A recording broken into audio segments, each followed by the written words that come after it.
राम घर चौधराना गौरी के ललना आहा घर में पधारुना गौरी के ललना आहा घर में पधारुना आहा को के मुसक सवारी यो आहा को के मुसक सवारी बाबा दुख से उबारुना यो गौरी के ललना आहा घर में पधारुना हाँ यो गौरी के ललना आहा घर में पधारुना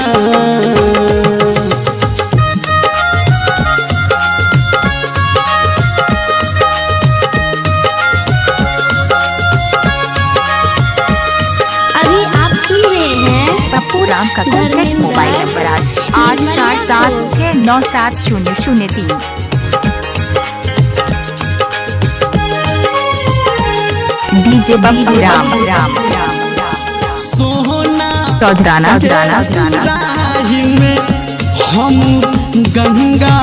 जल अनलो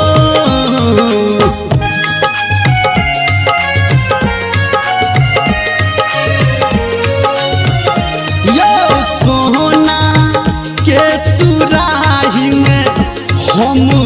गंगा जल अनलो शरण चरण आहा के हम सबसे पहिले पूजलो हे यो शरण चरण आहा के हम सबसे पहिले पूजलो यो रिधि सीधी लौके यौरिधि सीधी लौके आहा बाबा झट से विराजुना यौ गौरी के ललना आहा घर में पधारुना हाँ यौ गौरी के ललना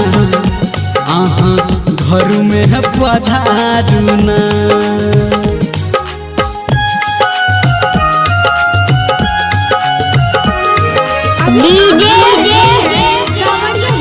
पप्पू राम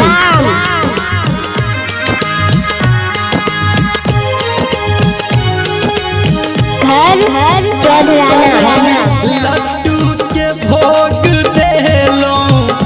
हम आहा के केलो सेवा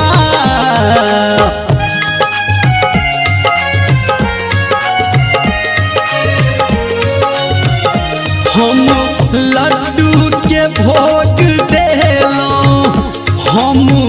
आहा के केलो सेवा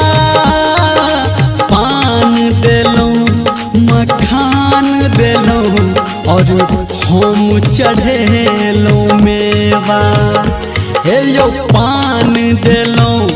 मखान देलो और हम चढ़ेलो मेवा धर्मेंद्र कहैया बाबा यो धर्मेंद्र कहैया बाबा कने आस पुराबुना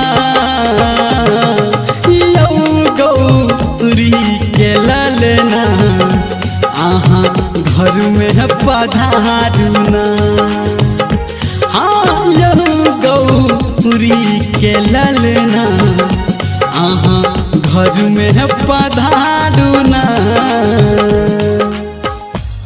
डीजे पप्पू राम।